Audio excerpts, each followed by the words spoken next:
des écouteurs oreillettes à 40 euros.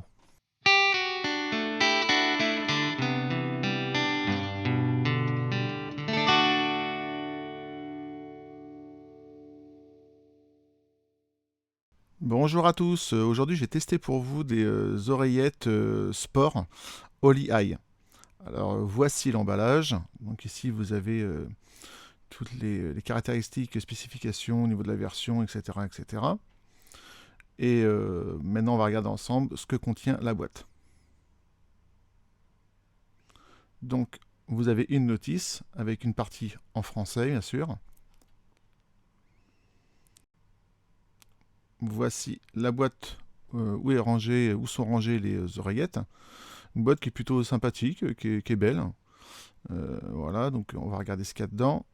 Voilà, les oreillettes avec leur support qui se mettent autour des oreilles pour que ce soit un côté entre guillemets sport pour pas qu'elles puissent bouger pendant que vous êtes en activité.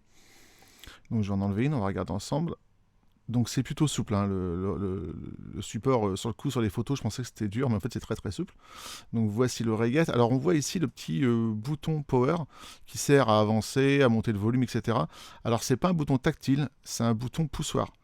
Et on en reparlera un petit peu tout à l'heure parce que ça peut être un plus comme ça peut être un moins selon les personnes.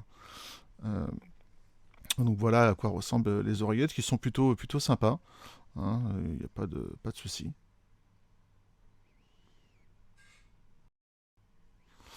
Alors dans l'emballage, vous avez aussi voilà donc vous avez donc des petits je sais pas comment ça s'appelle des capuchons enfin des qui se mettent au niveau de l'oreillette pour isoler en fait aussi du bruit externe et puis pas faire mal aux oreilles. Plus un support entre guillemets écouteur sport de couleur jaune ou vert très très clair. Vous avez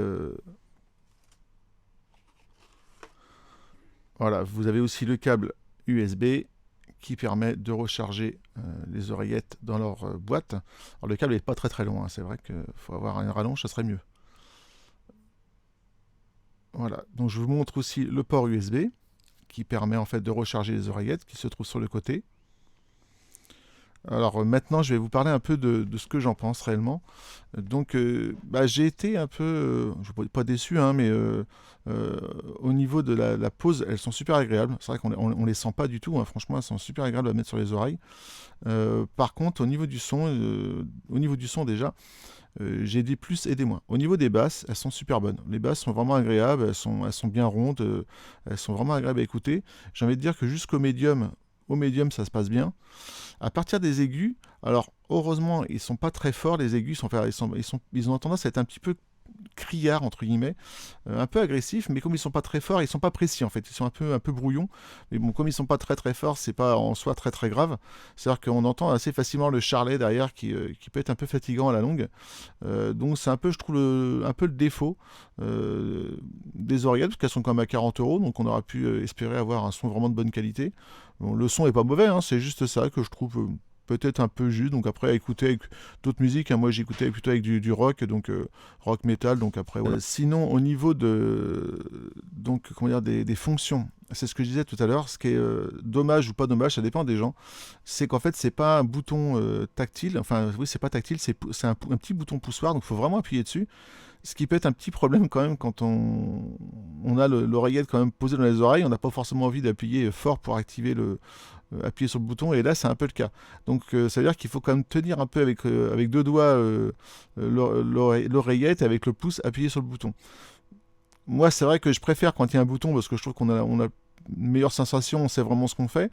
Par contre, effectivement, quand on appuie, il faut le tenir. Alors, quand on court, c'est peut-être pas ce qu'il y a de mieux à faire, quoi. C'est pas très pratique. Donc, je pense qu'ils auraient effectivement pu faire un truc tactile. Après, ça serait une histoire de goût, j'ai envie de dire. Chacun estimera ce qui lui convient le mieux, quoi. Sinon, au niveau des fonctions, bon, on est sur quelque chose d'assez basique, hein. C'est toujours le même principe en fait, hein. Pour allumer, vous appuyez sur le bouton un certain temps, 3 secondes. Donc, ensuite, pour faire une pause, vous appuyez sur le bouton une seule fois.